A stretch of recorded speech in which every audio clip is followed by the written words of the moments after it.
There are certain truths you learn late in life that, had you known them earlier, might have reshaped your entire perspective. For me, one of those truths came into focus not in a classroom or a boardroom, but by looking at a simple, two-wheeled machine. What I wish I knew at 10 instead of 35 is how profoundly a simple bicycle can change a life. In many parts of the world, a bicycle is a choice. It's for leisure, for exercise, a nostalgic nod to childhood. It's a way to reduce our carbon footprint or to skip city traffic. But it's almost always an option, an alternative. There are other ways to get where we need to go. But what if it wasn't an alternative? What if it was the step up from walking? In the heart of Africa, in the small, landlocked nation of Burundi, that's not a hypothetical question. It's a daily, lived reality. To understand the power of a bicycle here, you first have to understand the landscape.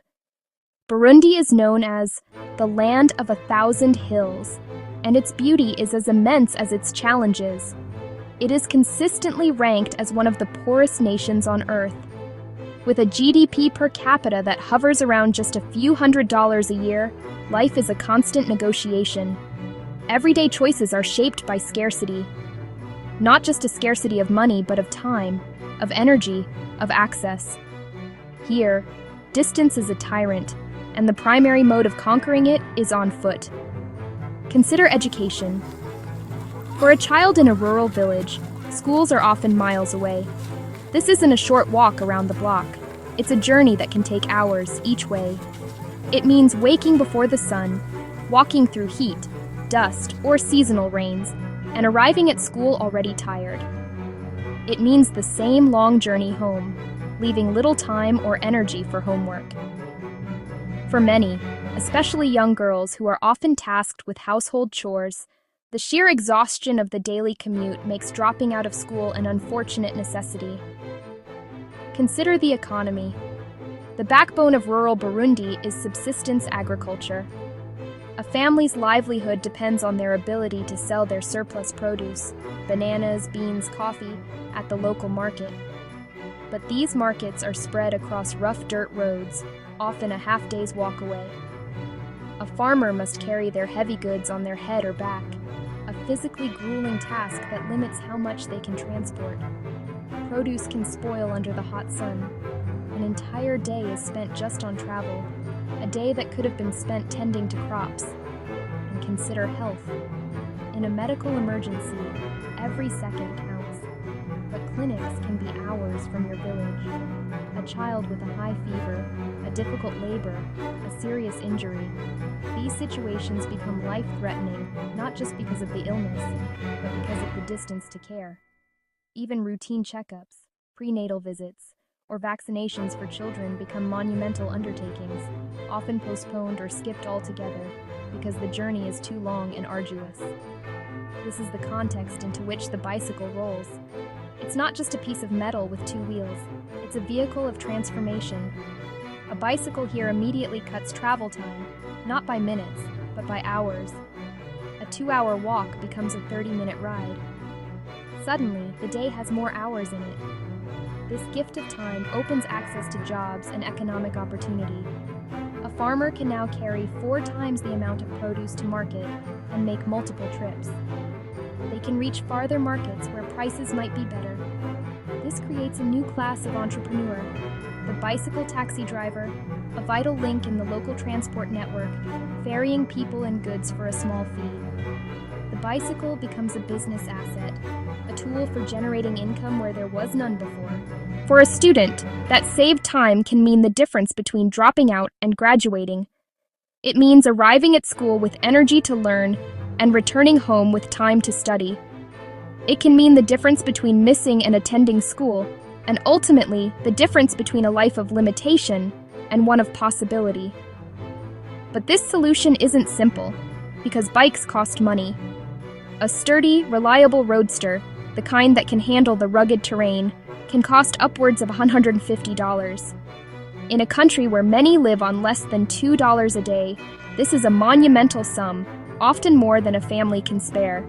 Because of this, they become prized possessions, symbols of status and success, but more importantly, of security.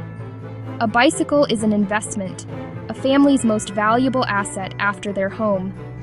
They are cared for meticulously, often passed down from one generation to the next, a legacy of mobility. They are repaired endlessly.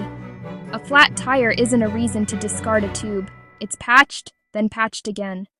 Worn-out brake pads are fashioned from old car tires. Nothing is wasted. An entire microeconomy of roadside mechanics, exists to keep these vital machines running. And often, they are shared among neighbors and extended family. One bicycle might serve an entire community, taking someone to a clinic in the morning, another to the market at midday, and a student to a neighboring village for evening classes. It becomes a shared utility, a lifeline for all. The impact is particularly profound for women and girls. In a society where their movement can be restricted by cultural norms and safety concerns, a bicycle offers an unprecedented degree of autonomy. Women and kids who ride gain freedom. They can fetch water from a distant well more quickly, freeing up time for other tasks or for their own small business ventures. They gain access to healthcare for themselves and their children, and they gain opportunities for education and economic independence that were previously out of reach. The simple act of riding a bike becomes a quiet act of empowerment. And for every person on a bike, there are still countless others who walk, who continue to carry heavy loads on their backs and heads, and who look on with a quiet hope for better days, for their own chance to move faster, to go farther. Still, where there is need, there is ingenuity. You'll find resilience everywhere. In the small workshops fixing chains with makeshift tools, in the kids teaching each other to balance and pedal on a shared, rickety bicycle, and in communities forming savings groups, pooling their meager resources for months, so that one member, then the next, can afford a bicycle and ride to work. The story of Burundi is tough. It's a story of poverty, of struggle, of the daily grind against forces largely outside of one's control. But it's also a story full of ingenuity, resourcefulness, and incredible heart. It's a story of finding solutions not in complex technology, but in a simple, elegant machine.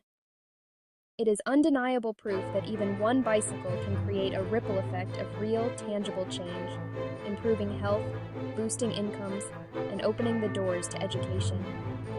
It's a reminder that progress doesn't always have to be a giant leap. Sometimes it's just a steady push of the pedals. The next time you see a bicycle, maybe you'll see it differently, not just as an object, but as a symbol of what's possible. A symbol of freedom, of opportunity, of hope.